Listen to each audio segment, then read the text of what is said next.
Go to like any traditional art show and refer to any physical piece as just a tangible NFT. It is so fun how pissed off people get. You're like, oh my God, this is one of the best tangible NFTs I've ever seen. And that is how we ruin Art Basel for everyone else. Welcome to the Alpha Podcast, made possible by Neverland Labs and hosted by me, Jussup. What is Alpha? Alpha in crypto means information that is not known by many and sometimes info that you're hearing first. Before we begin, I'd like to remind you that what you're about to hear is not financial advice, nor do we endorse any of the projects or guests on the show. It is simply meant for educational purposes, and oftentimes I'm learning about these guests and projects in real time as they're being recorded. So if they turn out to be a rug, it's not on me. While this is made possible by Neverland Labs, the opinions expressed are of my own or the guests and not of the companies. So without further ado, let's tap into the episode.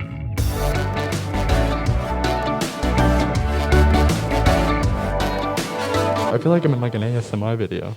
ASMR video? We should do that, right? Instead of like a podcast. It's just like... I am here with Burnt. We didn't leak we didn't dox you. Thank you. I do a very bad job at it. You do, sometimes. I think it's been a running joke now, right? It was literally how we like pretty much met. Yeah. Coming off stage, hey, I'm... Your name. Yeah. That would have been the stupidest thing in the world to do. I'm going to bleep it there so people think... So tell me what you're working on and how, like what you're doing in this space. Like tell us who you are. You know, we started a while ago. We call ourselves Burnt Banksy because a while ago, shockingly, we burnt a Banksy. We turned it into an NFT, sold it on OpenSea, and right now we're building a fully decentralized, primary, secondary marketplace on Solana. It's called Burnt Finance. So right now we're actually in an incentivized testnet. That'll be ending next Friday with rewards of $20,000, and then after that we are releasing it to Mainnet. And so we are fully decentralized, zero fees platform for everyone to engage on with no kind of central clearinghouse. So you literally just like blew past the fact that you burnt a Banksy. Yeah, well, that's the casual part at this point. It's just, oh yeah, that happened. Why did you burn a Banksy? Well, it was funny. This is true. We're laughing right now. Yeah, so I mean, it started. I mean, this happened all in March, and so in December we kind of had the idea, and this was of December of 2020. We had the idea. You know, I've kind of been in the industry for a while. Really, my first NFT purchase was a CryptoKitty.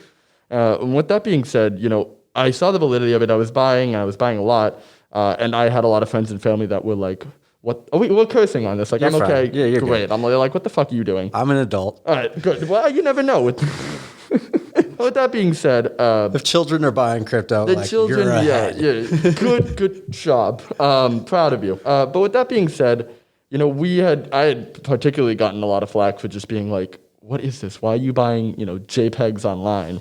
You know, if I screenshot, I mean, like, fuck off. But at the end of the day, you know, I'm like, let me take something that has value, sold in a Sotheby's auction. Everyone knows the name Banksy, and it was authentic. The piece was very well curated. Even on the piece, it says, I can't believe you morons actually buy this shit.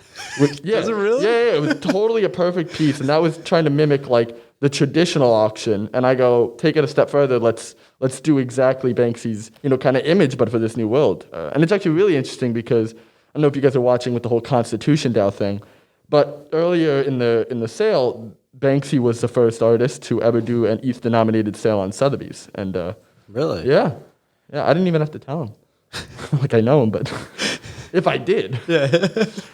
But yeah, it was a lot of fun. And, kind of stemming from that, we just realized it was the first time we were really on the seller side of everything. And we didn't see a lot of the issues that the sellers were having kind of throughout the entire process until actually being in it. And so the idea of building this fully decentralized auction protocol, being the Uniswap to, say, an OpenSea being Coinbase, I think we are moving into a much more decentralized world. And so, as we grow and as the industry grows and as everyone grows, you see a lot of this kind of paradigm shift, which it's Alpha League, right? This is we're in a hacker house right now in Solana for Art Basel. Yeah. And so, we're building for the future. Yeah. And I mean, it's so cool, like being in this place because I'm learning so much stuff, man. I mean, even like you had all of them too. Yeah. It started in Lisbon and it was just like, what the hell? Crazy. It's a lot of fun though. Yeah. And it's been also kind of exhausting. Oh yeah, Because I'm like, I don't know. I got the Alpha League for you. Yeah, right. It's called Red Bull. Called Red Bull. Not a sponsor. Well, the funniest thing, actually, it's funny you say that. We technically, me and Burnt Finance and Injected Protocol work in the same office, and we got sponsored by Red Bull for the pod. Yeah. So we have the Red Bull fridges they sent us, and we get a kind of a discount on Red Bull, which has just been horrible for my caffeine addiction, but just great for the industry. That was a good choice on their back. Yeah, exactly. And it's not like I'm going to drink Monster. Like, well, I'm not going to psychopath over here. I'm drinking Red Bull. I'm pretty sure West Coast Customs is sponsored by Monster. I mean, Monster is great. Unleash the beast inside. Get a Monster. I could be wrong too, so I don't know. I've been asking everybody, what is the last NFT that you purchased? Do you collect a lot? I do. I don't even... You just burn. I don't know, honestly. I've been in so many Solana mints, it's not even funny. Like, I genuinely can't even tell you what the last one was. What's the last one that, like, you felt really passionate about, I guess, then? Yeah, so a couple guys bought a Banksy, and they actually burned it. Tell me more. Tell me more. The last one I felt really passionate about. I mean, I love the guys at Star Atlas. I gotta probably say that. I love what they're doing, and I'm really excited for the future of Star Atlas. And so, cool. Just kind of working with them. I would say that is one of my, one of the more exciting ones. But I think I'm excited for everything. And so that's why I say, like, I don't know what the last one was. I ape into everything. Do you have any like how many NFTs total that you think you've purchased over time? Like, over time? Yeah. Like, is it in the multiple hundreds? Multiple hundreds? Yeah. Because you're also talking like ETH days when this. Yeah. So are you multi-chain? You kind of like.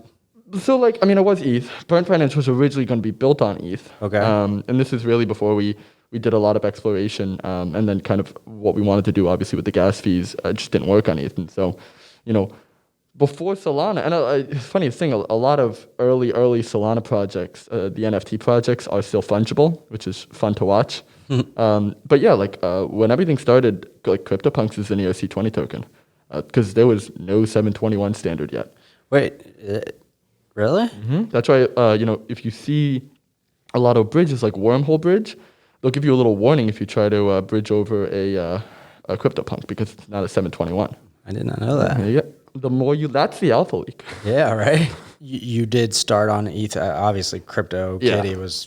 I mean, and it was also like not where it's at today in price wise, and would not take those like multiple hundreds at like what current prices are. So like $10, which is definitely not what it is now. Yeah. Oh yeah. I mean, it was like $30 just for me to list or like adjust the price on a listed one. I was like, yeah, and that's on the low end too. Yeah. That was a good day. It was a good day. We were happy with the Gwei. I guess, yeah. Why Solana then? Is it mainly gas fees? So we looked at a couple. I kind of don't really, looked at a couple, and it was actually quite an obvious choice when we came to it because as we started to build, we realized, and this was back a while ago. This was, back in March, I think Solana was just happened to be right after that bullish unlock.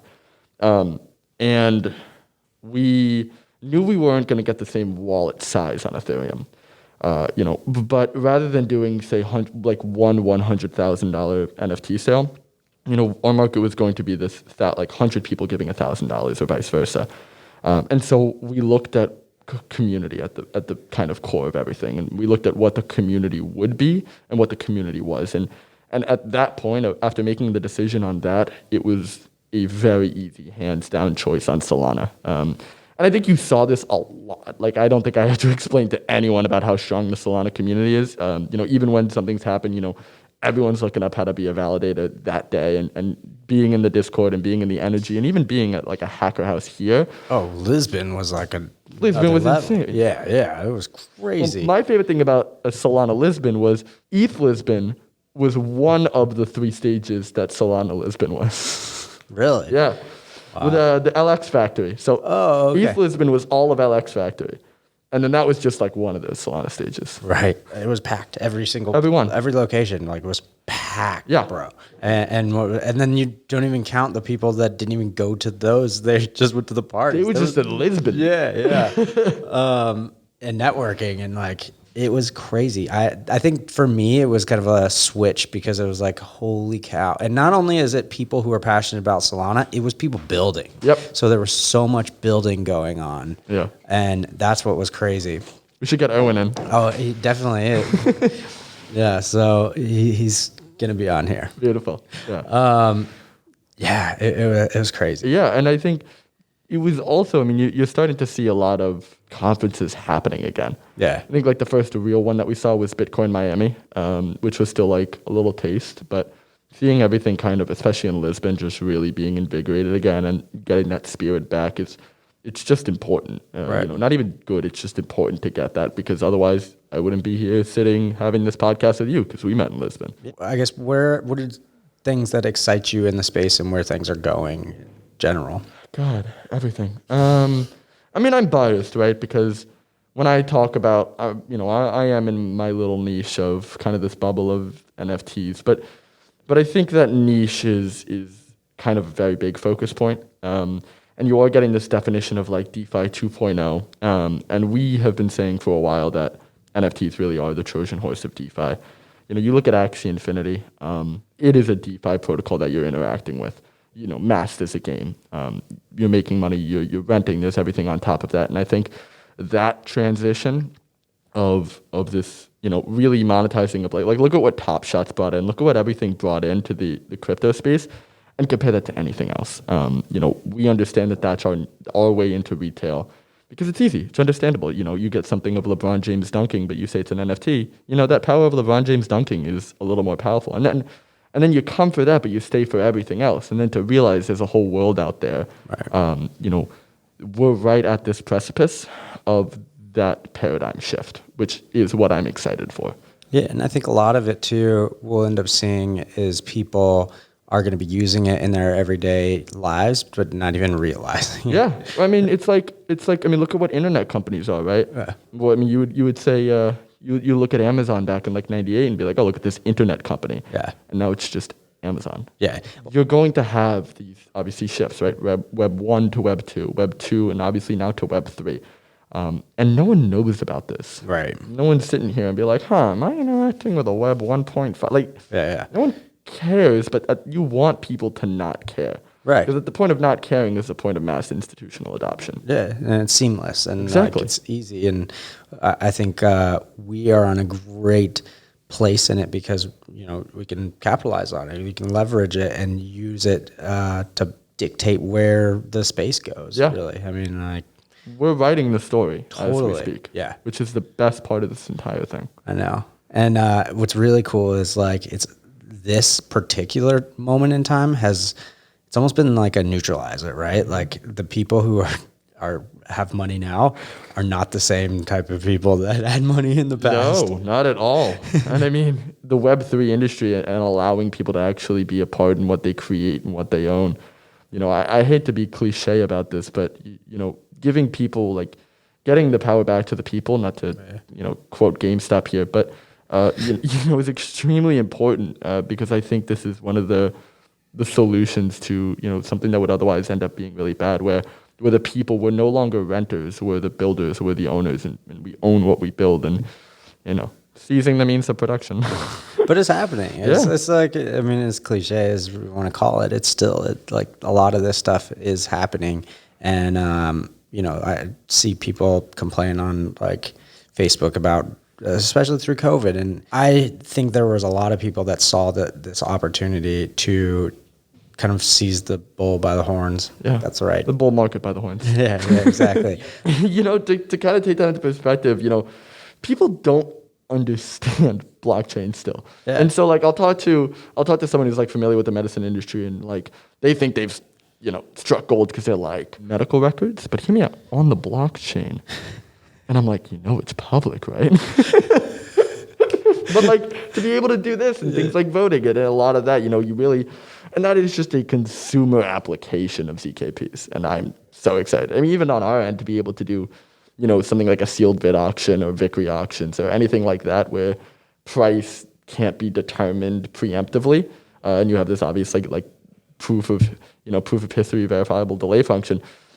That is so important. And even talking like traditional artists, that's a lot of the reason why people go to art galleries rather than Sotheby's or something like that, because you go to Sotheby's, everything's public. Right. Whatever is sold is public. If you go to an art gallery, it's not. You can answer this or not answer it. Okay, next question. What's the reason for wanting to be Anon? Yeah, so it started off with like the Banksy. It started off with the Banksy. Started off as an homage to Banksy.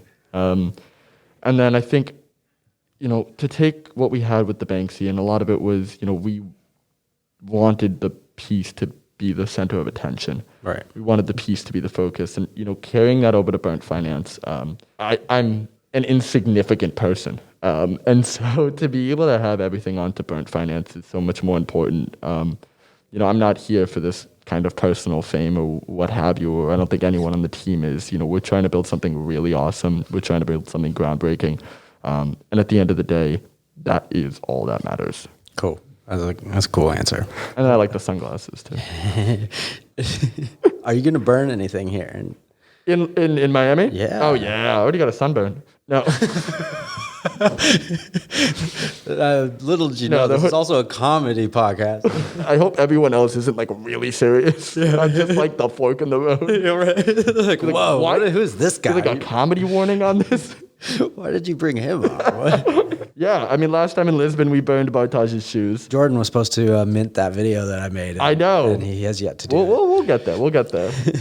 There's a really good part of the video where he says, Banksy's about to light himself on fire, and we all laugh. And then I light myself on fire, and there was this giant flame that goes shooting up my arm. It's the best thing in the world. Even in the raw video, I'm like, God, I hope someone got that. Yeah, it's like, oh, I did. This is true.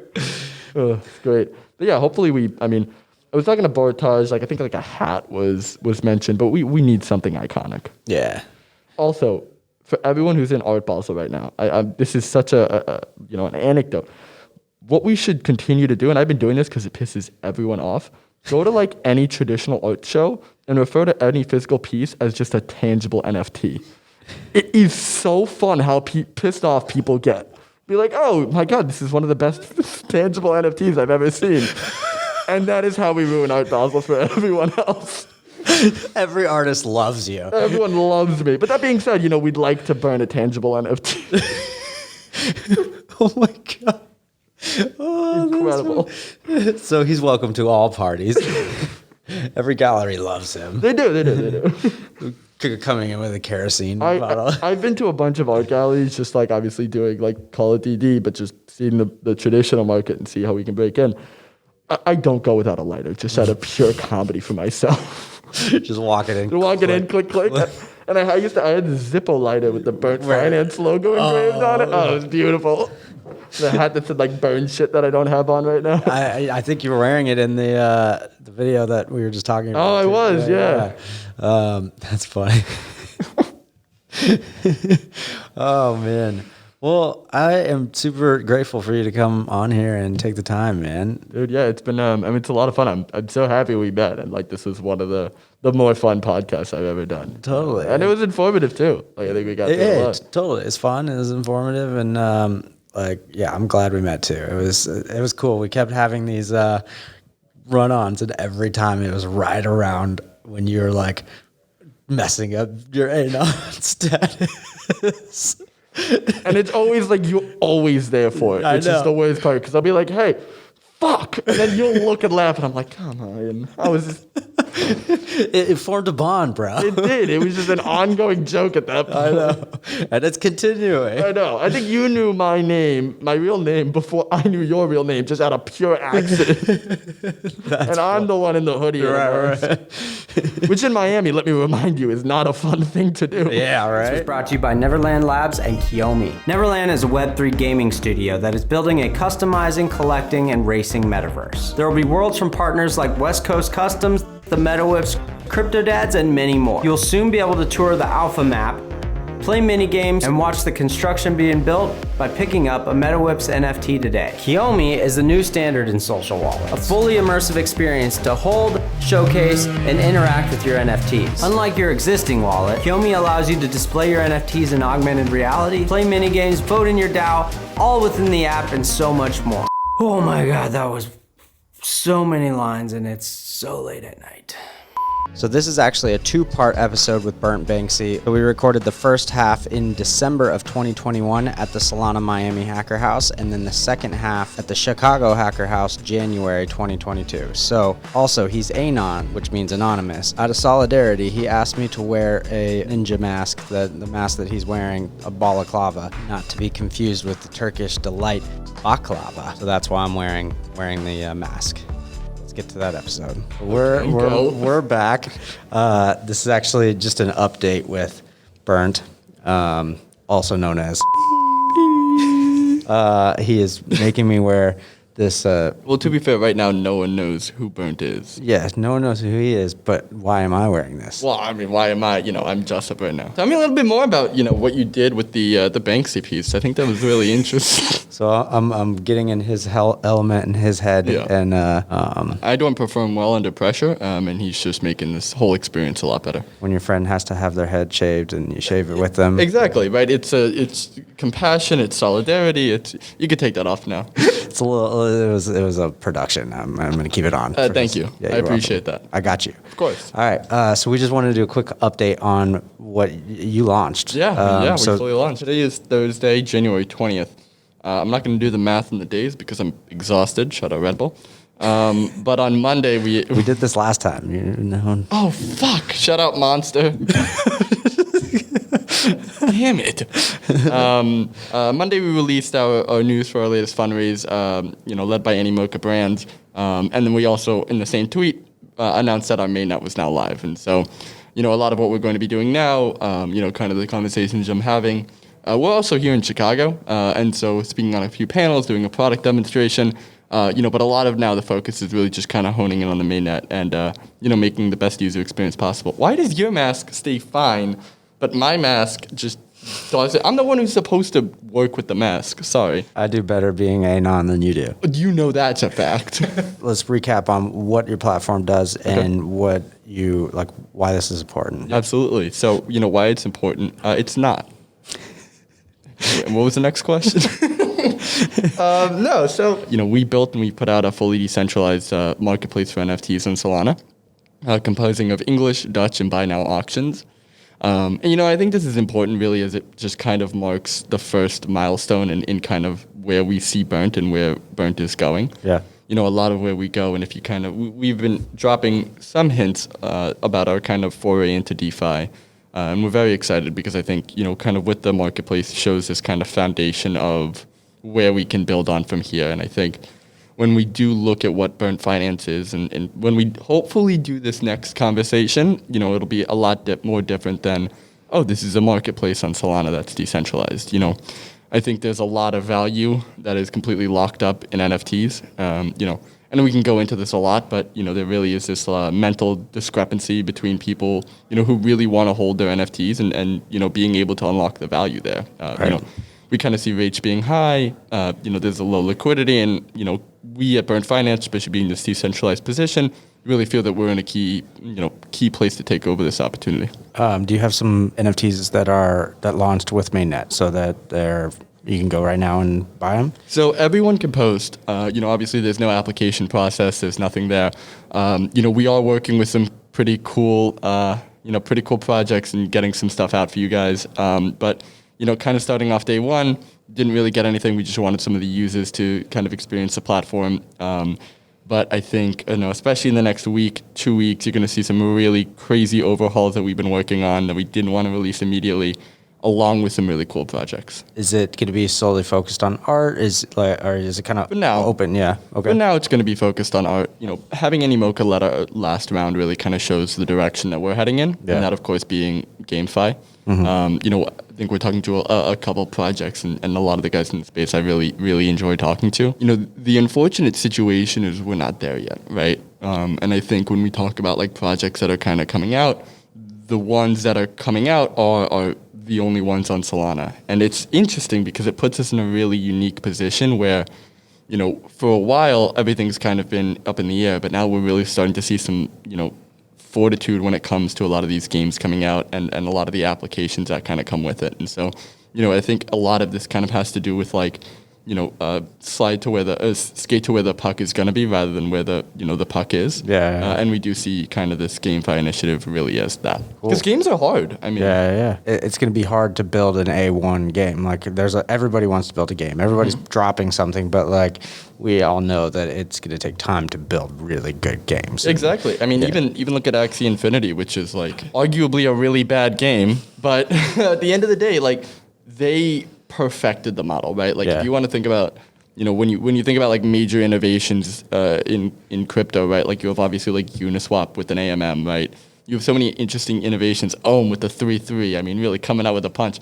But I mean, you have to look at Axie Infinity and I think realize the fact that they really cemented the aspect of play to earn. Even though it's not perfect, it took them a very long time. I think it was like 3-4 years building on their own L1. Right. But, you look at it now, and I believe the statistic is that more people have Ronin wallets in the Philippines than I want to say credit cards, but some financial metric. Over this course of this year, we're going to now start seeing game building companies building it for, PDE aspects as opposed to these tokenomic companies, these tokens going the opposite direction. And it's going to get really interesting because now you have games that are really good games and game builders.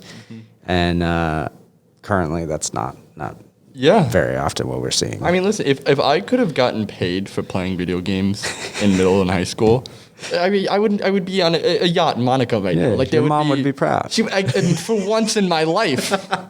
But like, I mean, it's so true though, right? Because I mean, what really is kind of play to earn economy, except for TLDR, V-Bucks being transferable and being attuned to something that's a real life currency. Yeah. And then it actually is like bringing use to like playing and giving you like this opportunity because I'm going to play anyway. Yeah. Right. The fact that it's like, I don't feel like shit. That's a big plus. And I feel like shit a lot.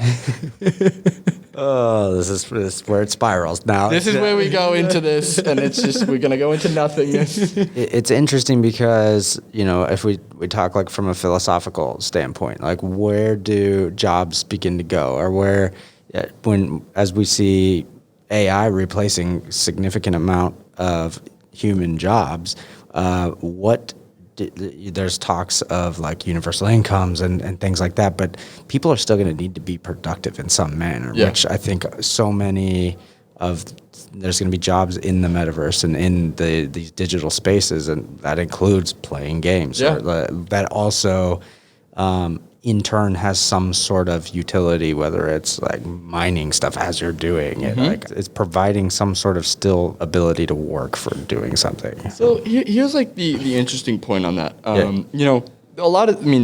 This has been said about games for a very long time. And you're always going to have professional gamers, right? Such as Ninja, etc. But I don't at any point see the fact of being like a professional grinder in a game, like to a point where you're not like actually famous, you're not streaming, you're not doing anything else. The only thing you're doing is grinding.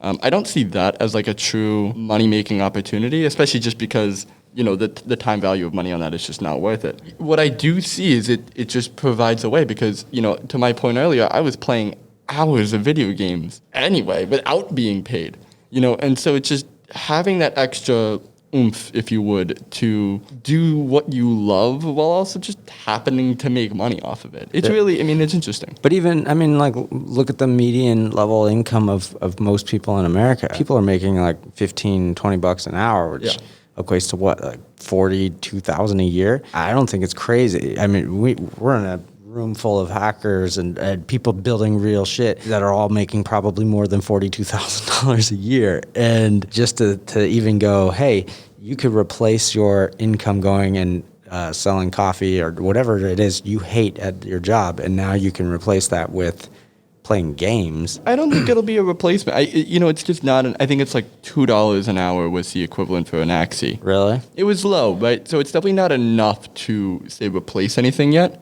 Listen, I think jobs are always going to kind of come up, right? Like Yeah. you heard the same exact things about the internet, right? Where it's like, oh, what are all the mall workers going to do? Still at malls, but it's also, there's mall workers, and then, obviously like Amazon, that's a big, the warehouses, and they put the shit in and fucking send it out. That's Amazon. No, I know what Amazon does. I'm talking about the name of the fucking whatever. the actual like industry.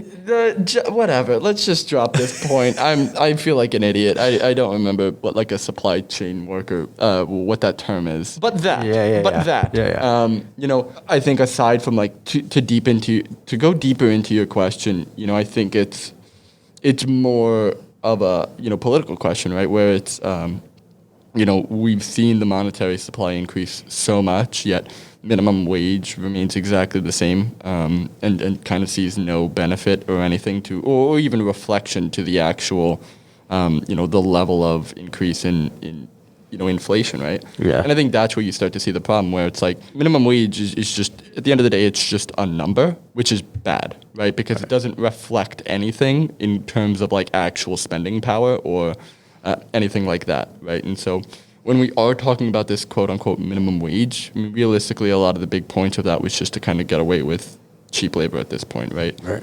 And I think as we start to like obviously see this new revolution of like populism coming into play, you look at something like Dogecoin, right? I think Dogecoin is like one of these interesting examples where I look at Dogecoin at a comp to like a public lottery, which is very depressing because we're just so, I guess, I'll say it lightly, but we're economically fucked, especially just a lot of, I talked to like just a lot of my family members who are just buying Dogecoin. I'm like, why? And a lot of the logic is like, that's like I might be a millionaire. Exactly, right? Like my dad too. It's marketed as like a way to escape current situations, which is it's disgusting that we need to get to a point in where we are to have to be like, oh, I'm going to buy this X in order to escape my current situation because X is going to get me to Y, and it's just, I think there's just such a larger problem all in all. We can fall way deeper down that. So JPEGs, am I right? Yeah. I've had this conversation with somebody. We're getting way off topic. Dude, but was there even a topic? Yeah. You came 5 minutes ago and we were like, you want to do a podcast? I'm like, sure. But yeah, like I had a conversation with a friend, and like I spent several years in a cabin in the mountains, and by choice? Yeah. But it's interesting because like unknowingly I found that like the things that I had to do that were like chopping wood and plowing, and like it as mundane as it felt, it gave me purpose. Like I had to do it. I was busy as hell, but I had to do these things, and now we live in a society that like we're bored. Yeah. And we don't even realize that we're bored. We're consciously not even aware of it. And we have more time than we've ever had, but yet feel busier than we ever felt. And like, but you were chopping wood for a reason, right? You were chopping wood because you wanted to do a fire to cook dinner, right? And you had this kind of process. I had to stay warm. That's the only. I had to stay warm, right? Yeah. Like there was a purpose and there was a reason to that, right? And a lot of that was like you kind of had this idea in mind of like the why you were doing this, right? And I know this was me like 6 years ago, before I found my Lord and Savior crypto. But in all seriousness, right, like when you just purely do mundane after mundane after mundane, it's very, if you're familiar with the term like Kafkaesque, which is just effectively this never-ending cycle of just nothingness with nothing in return and like no actual, no end goal in sight. And so that's the term Kafkaesque. And I feel like, we're turning into a very Kafkaesque society where it's just when, we're even multitasking distractions at this point. I cannot watch the latest season of Succession. And if anyone's watching, watch it. But I can't do that without also being on my computer and phone at the same time. Yeah. It's just, I need to be stimulated, right? And I think there's a really good book by Cal Newport called, I believe it was Digital Minimalism, but highly, highly recommend it. And one of the interesting concepts that it brings up is the fact that we are so easily distracted, right? Like I have my phone right here. I didn't even put it away, right? There's always something going on where, you're seeing such high spikes in anxiety and especially the youth, especially because, and a lot of the book, and obviously I'm just going to TLDR it, but instead of I could do a good audiobook, but TLDR, when we run into issues, right? We run into conflicts, our first instinct is to just forget about it, right? Because it's easy, right? And so especially like me being like just on my phone and then go playing a game. Distraction. It's a distraction, right? And then, you never really get this time to process the emotions. And then when they do kind of come hit you, it's either significantly worse because it's been compounded over years and years of trying to bury it down with like a screen. Yeah. But yeah, highly recommend that book by Cal Newport. So recently I've been doing a ton of running and training. Which is this guy, I don't get it. Yeah.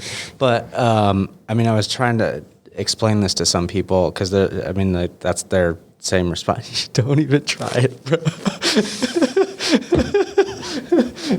We're about to get into a very deep part, and if you're because I need the Red Bull, right? Like it's just another way to plug. Yeah. Oh God! Like the response though is very similar. Like that's disgusting. I have no interest to run that, and so I didn't start running because I enjoyed it. It was something in my head of like I need to do something that I know I don't enjoy. That's going to be a long period of time, and try going and running for 2 hours straight. Like, that's all I'm doing. Yeah. And are you listening to music too or no? Sometimes I am and sometimes I'm not. But there are times where I literally force myself to not, like I'm just running. Hard. Yeah, it is. But it's good for me. It's because now I'm in my head. I signed up for this run. It's 100 miles. 100-mile run. I thought it was a typo when he sent it to me.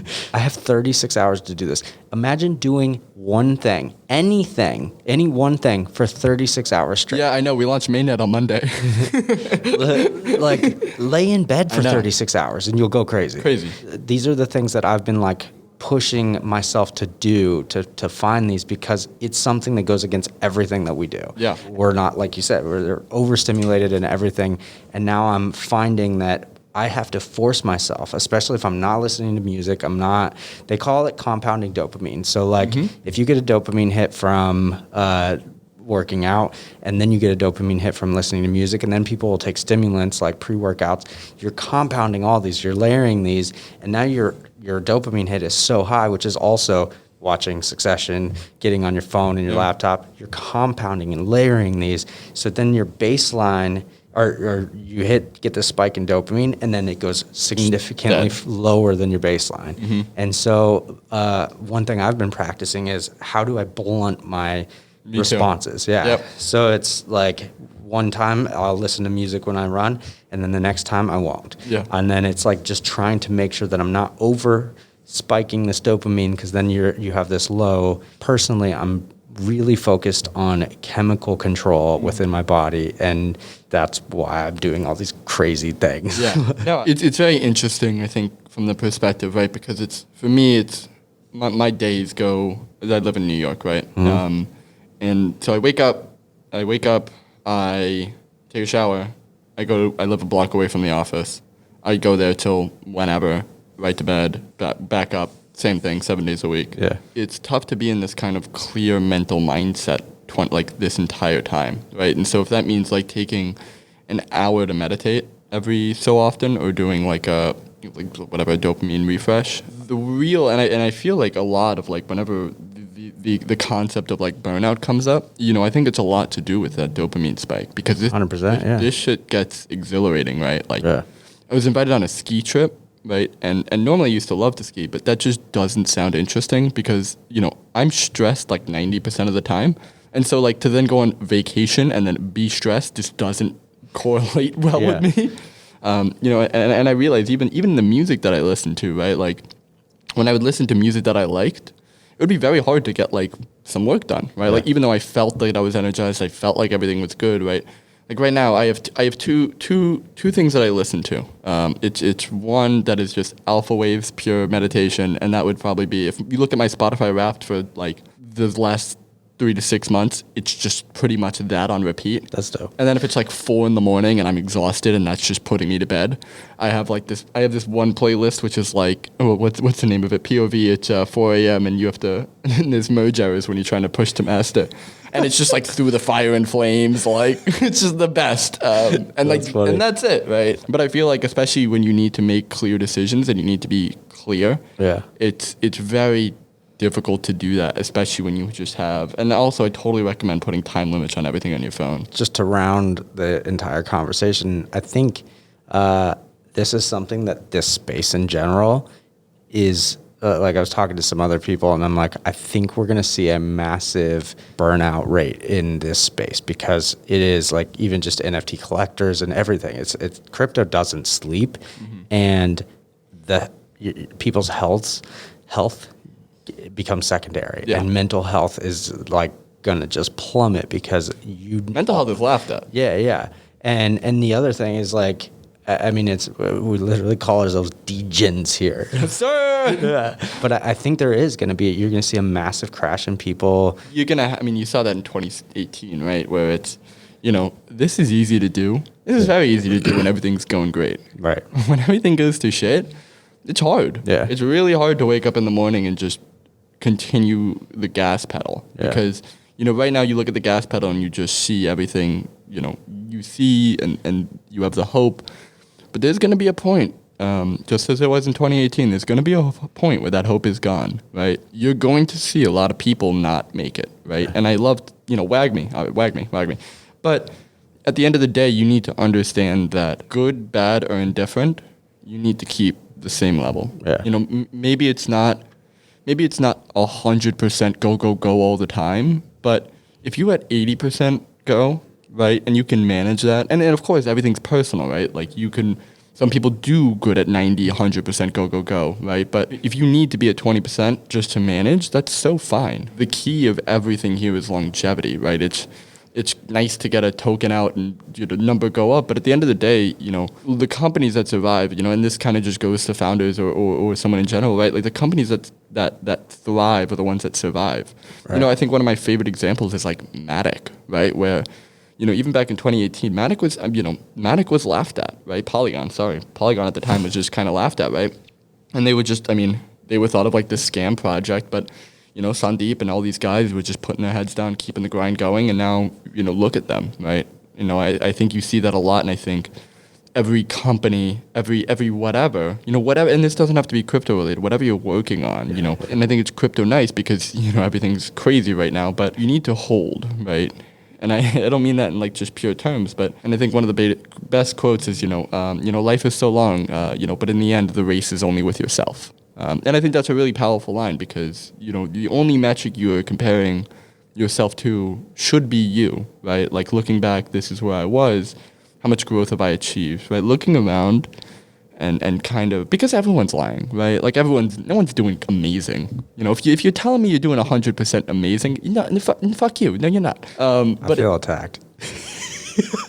Okay, I'll run. I get it. Oh my God. But you know what I mean, right? But 100%. Yeah. But it's like, everybody's going through some shit. Everyone's going through shit. Do you know who Rob Dyrdek is? Yes. Yeah. So he was on a podcast, and there was something that stuck out to me, and it was like he said that everybody else hopes for balance, and he has very structured balance. Like within his life, you need it. Yeah, and it's like he plans for those things, for that balance, because everybody's like, I'll get my work-life balance, but if you don't structure that, then you're going to eventually crash because the one side is going to fall. Priorities too, right? Yeah. Like, I'll be honest, like, do I have a work-life balance? No. Like, work is my life, and my best friends are the people that I work with and the people that I work around, and I wouldn't trade that for anything, right? I think, just kind of on more of a personal note, I lost like 45 pounds from the start of this company. Thanks, Monster.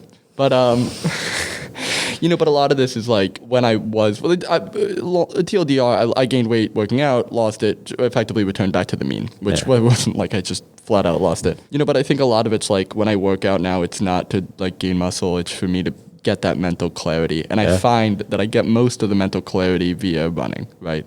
Which obviously loses weight. Whatever it takes, it's rough, it's fun. It's a lot of fun, but whatever it takes, and there's never going to be a right answer. And I think telling yourself that there's ever going to be a right answer is just the worst way to approach anything. Right? You just got to do you, figure out what works with you. Don't worry about anyone else. And self-awareness. Yeah. If anybody could take anything from this, I think it's JPEGs and PNGs. Spend more on PNGs, not financial advice. Get ready for DeFi NFTs. Yeah. Awesome, man. Well, thanks for coming on. Yeah, man. Again, and I'm glad we turned a 2-minute segment into a 29-minute segment. Yeah. I love talking. A minute and 30 seconds pitch why people should go to. Why we should go to Burnt Finance. Yes. Yeah, absolutely. So fully decentralized. we don't take any fees on either buy or seller part. There's no application. Anyone can mint, anyone can sell at any different amount of auctions. And then kind of as we start to go into the future, being able to unlock the liquidity of that. All right, brother. I appreciate it. Shout out your socials real quick. Yeah, Burnt Finance on Twitter, Burnt Finance on Discord, Burnt Finance on Telegram. Are we burning something I brought Chicago? 12 lighters. So we better burn something. The Chicago Tribune building is right there. And they got a lot of paper. All right.